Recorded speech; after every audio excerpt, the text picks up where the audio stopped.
Olá pessoal, tudo bem com vocês? Eu espero que sim. Meu nome é Gideone, eu sou discente do curso de licenciatura em matemática pela UERN no campus de Patu e hoje eu estou produzindo esse vídeo que na verdade é um trabalho proposto pelo professor mestre em matemática Josimário. Basicamente, eu irei apresentar e responder para vocês uma questão da lista de exercícios que foi disponibilizada pelo mesmo referente à disciplina Matemática Financeira do semestre 2025.2. Então, sem mais enrolação, vamos conferir a questão. Bom, o problema que eu quero trabalhar aqui com vocês é o problema 3, certo? Da lista que foi disponibilizada em PDF. E ela diz o seguinte: Sebastião é dono de um sítio em uma pequena cidade da zona rural. Como ele possui uma boa reserva financeira, alguns moradores da cidade costumam negociar com ele pequenos empréstimos financeiros. Um primo de Sebastião fez um empréstimo de R$ 800 com ele, a uma taxa de 10% ao mês, a juros compostos, comprometendo-se a saldar a dívida em 2 meses. Certo? Então, o que acontece? Um primo aqui de Sebastião, né, ele tomou um dinheiro emprestado a ele, certo? De R$ 800, e aí ele comprometeu-se, né, a liquidar aqui esta dívida num período de 2 meses. Há uma taxa, né, uma taxa de juros aqui de 10% ao mês no regime de juros compostos. No final do primeiro mês, né, então ele pegou os R$ 800 e um mês após, o primo dele pagou uma parcela de R$ 600. É aquilo que a gente chama de amortizar, né? Ele fez aqui uma espécie de amortização. Ele aliviou uma parte dessa dívida, né, antes do prazo final, realmente, que ele disse que ia cumprir, né, que era de 2 meses. Então, o primo dele pagou uma parcela de R$ 600 um mês após o empréstimo que ele fez com Sebastião. Assim, é correto afirmar que, para quitar o empréstimo feito, ao final do segundo mês, qual é o valor, né, que o primo deve lhe pagar. E aí a questão ela nos fornece algumas alternativas. A, R$ 200, B, R$ 280, C, R$ 308, D, R$ 368 ou alternativa E, R$ 380. Ok? Então, basicamente, qual é a ideia? Solução. Como a gente tinha visto, né? Sebastião ele emprestou R$ 800 ao primo dele, né? Com juros de 10% ao final de um mês, certo? Então, o que isso quer dizer? Significa dizer que este valor que João emprestou ao primo dele é o capital que Sebastião forneceu ao seu primo, concordam? Por quê? Porque se é um dinheiro que o primo dele não tem, então é um valor, é um capital que ele, Sebastião, está emprestando ao seu primo. E é natural, perfeitamente natural e compreensível, que há incidência de juros sobre um valor emprestado, né? Até porque você está emprestando algo que a pessoa não tem no momento. Então é natural que ocorra a incidência de juros nesse capital fornecido, né? Ou nesse capital emprestado. Então, neste caso, né, como ele falou que se trata do regime de juros compostos, né, como os juros aqui é de 10% ao mês, ao final do primeiro mês, a dívida dele vai aumentar em 10%. Né? Então, o que vai acontecer? Os R$ 800 que foram emprestados ao primo de Sebastião vai incidir, vai aumentar 10% em cima deste valor. Né? Vai aumentar 10% em cima dos R$ 800 que foram emprestados.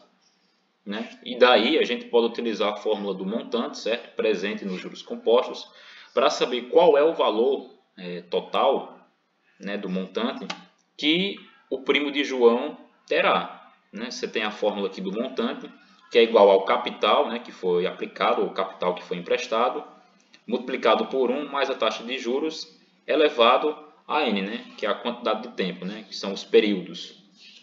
Certo? Neste caso, basta apenas substituir. Né? Eu quero saber o montante. Né? Montante é o capital que foi aplicado mais os juros, né? A ideia. Então, o que acontece? Você tem que M1 vai ser o capital que foi emprestado, que no caso é de R$ 800, multiplicado por 1, mais a taxa de juros, né, que é de 10%, convertendo ela. Né? 10% é o quê? Porcentagem é uma fração sobre 100. Né? Então, basicamente, é você, transformando aqui em decimal, é 10 sobre 100, né, que dá 0,1, elevado a 1, né? Porque é uma unidade de tempo, ok? E aí, se você fizer aqui essa continha básica, você tem que M1 vai ser o que? Vai ser 800 que multiplica. Aqui vai ficar 1 mais 0,1, que dá 1,1, elevado a 1, dá o próprio 1,1, ok? Então, você tem aqui que o montante, né, que é o capital mais os juros, foi de quanto? Foi de R$ 880. Esta é a dívida real do primo de Sebastião, né? Foi acrescido uma taxa de juros aqui de 10%. Mas aí o que acontece? O primo de Sebastião, ele paga, né, ele pagou ali uma parcela de R$ 600, né, antes do prazo combinado. Foi justamente a ideia que eu tinha falado no começo, né? Ele amortizou, ele aliviou, né, ele reduziu a dívida dele antes do prazo final. Então, como ele aliviou pagando uma parcela de R$ 600, né, o que a gente tem com isso, né? Qual seria o novo capital, né, que tem que ser incidido, né, calculado? O que acontece? Eu estou chamando aqui de C1. C1 é justamente o quê? É o montante, né, acerca da dívida dele ao final do primeiro mês, né, que a gente já sabe quem é M1, subtraído da parcela que ele deu, né, da parcela que ele pagou antes do prazo, né, que foi de R$ 600. Então é simplesmente você fazer o quê? 880, né, que é o montante acumulado, né, capital mais os juros, o montante acumulado, que foi de R$ 880, menos a parcela que ele pagou, que é R$ 600. Então você tem aqui que o capital, que eu estou chamando aqui de C1, né, para não misturar, não dizer que é a mesma coisa, o capital C1 aqui neste caso é o que? É de R$ 280.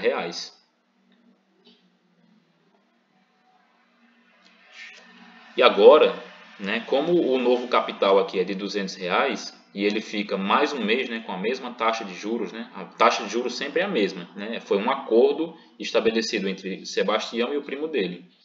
Como a taxa de juros ela permanece a mesma, você pode utilizar mais uma vez a fórmula do montante para saber qual vai ser efetivamente o valor, o último valor que ele tem que ser pago no final do último mês, certo? É justamente isso que eu estou colocando, né? O montante vai ser o que? Vai ser o C1, né? O novo capital, né, restante, a partir de que?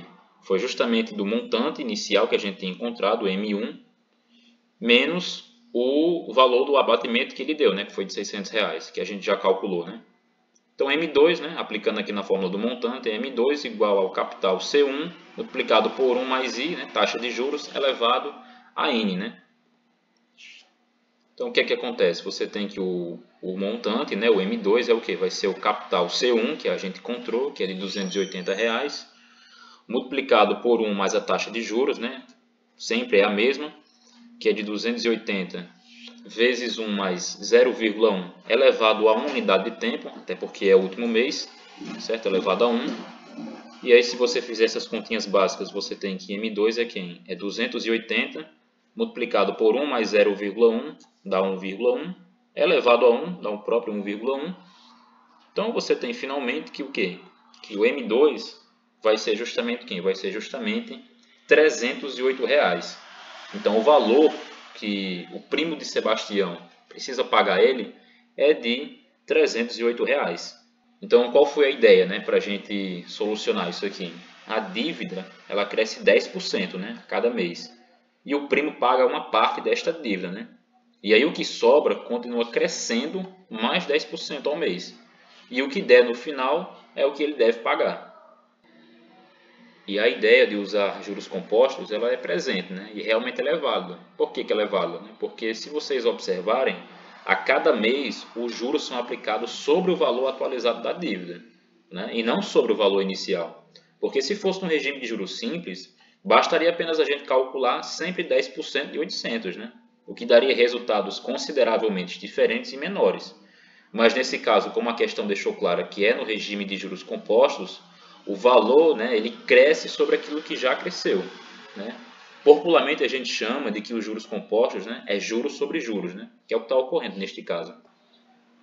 Então, só para a gente concluir, né, portanto, o valor que o primo de Sebastião deve pagar ao final do segundo mês é de quanto? É de R$ 308, né? O que configura, né, que esta resposta se enquadra na categoria da alternativa C.